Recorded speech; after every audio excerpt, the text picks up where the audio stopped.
بسم اللہ الرحمن الرحیم۔ جب انسان کی بات کوئی نہ سنے، بار بار سمجھانے کے باوجود اثر نہ ہو، یا دلوں میں نرمی کی جگہ سختی آ جائے تو پھر دل ٹوٹتا ہے اور انسان بے بس محسوس کرتا ہے۔ ایسے میں ایک روحانی عمل میں آپ کے ساتھ شیئر کروں گا جو رشتوں کے وقار کو بحال کر سکتا ہے، رشتوں میں محبت پیدا کر سکتا ہے اور دوسروں کے دلوں میں آپ کی بات کی قدر ڈال سکتا ہے۔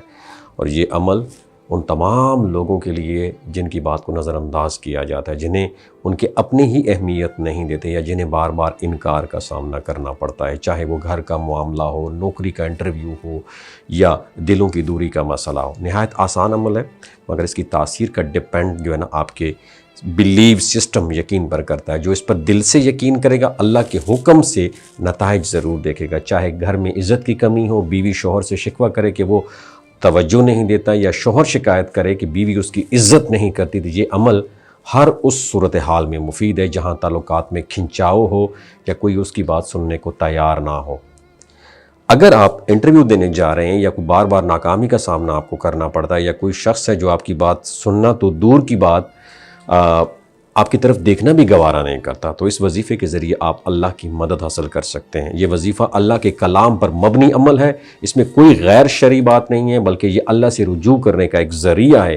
طریقہ بہت سادہ ہے، نوٹ ڈاؤن کر لیجئے گا، کاپی پینسل لے لیں یا اسکرین شاٹ لے لیجئے گا، مگر ہر عمل سے پہلے دل کو صاف کر لینا بہت زیادہ بہتر ہے۔ وضو کریں، نیت کریں کہ آپ یہ عمل صرف اللہ کی رضا کے لیے اور جائز مقصد، ناجائز کے لیے نہیں۔ شرک میں چلے جائیں گے، میں آپ کو پہلے بتاؤں، اللہ کا ہر عمل جو ہے یہ اپنے جائز معاملات کے لیے کرنا ہے۔ پھر تصور کریں اس شخص کا جس سے آپ اس کے دل میں اپنی بات پہنچانا چاہتے ہیں، جس کا دل جیتنا چاہتے ہیں، چاہے وہ آپ کا لائف پارٹنر ہو، کوئی آفیسر ہو، ریلیٹیو ہو، تو اس کے چہرے کو اپنے ذہن میں رکھیں۔ اب آپ نے اپنی مٹھی بند کرنی ہے، دل میں اس شخص کا تصور رکھتے ہوئے بلند آواز سے نہیں بلکہ آہستگی سے دل کی توجہ کے ساتھ 5 مرتبہ سورہ اخلاص پڑھنی ہے۔ ہر مرتبہ سورہ اخلاص پڑھنے سے پہلے اعوذ باللہ من الشیطان الرجیم اور بسم اللہ الرحمن الرحیم پڑھنا ہے۔ اول اور آخر درود شریف ضرور پڑھنا ہے۔ جب بھی آپ سورہ اخلاص پڑھیں گے، دل میں اس شخص کے لیے خیر کی دعا کرنی ہے، یا اللہ اس کا دل میرے لیے نرم فرما دے، میری بات کی قبولیت فرما دے۔ اور 5 مرتبہ سورہ اخلاص مکمل کرنے کے بعد بند مٹھی کو تصور میں اس شخص کی طرف کر کے آہستہ سے پھونک مارنی ہے۔ اگر وہ شخص آپ کے سامنے موجود ہو تب بھی یہی عمل پریکٹس کریں، اگر سامنے نہ ہو تو تصور میں اس کی طرف پھونک ماریں، اس کے بعد مٹھی کھول دیں جیسے دل کی گرہ کھول دی گئی ہو۔ تو یہ عمل صرف الفاظ کا کمبینیشن نہیں ہے، دل کی کیفیت کا نام بھی، اور یہ کیفیت صرف یقین سے آتی ہے۔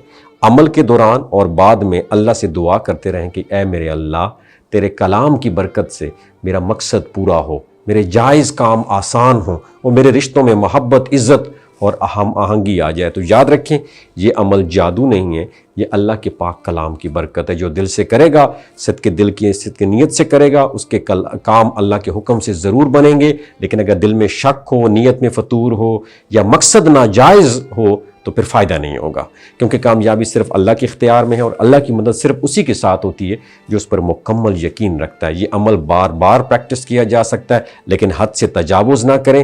ہر بار نیت کو تازہ رکھیں اور یاد رکھیں جو کام عقل، محبت اور گفت و شنید سے نہ ہو وہ اللہ کی مدد سے ضرور ہو سکتی ہے۔ بس دل سچا ہونا چاہیے، نیت پاک اور یقین کامل ہونا چاہیے۔ ویڈیو اچھی لگی ہو تو شیئر ضرور کیجیے گا جائز مقصد کے لیے۔ نیچے کامنٹ سیکشن میں لکھیے گا آمین۔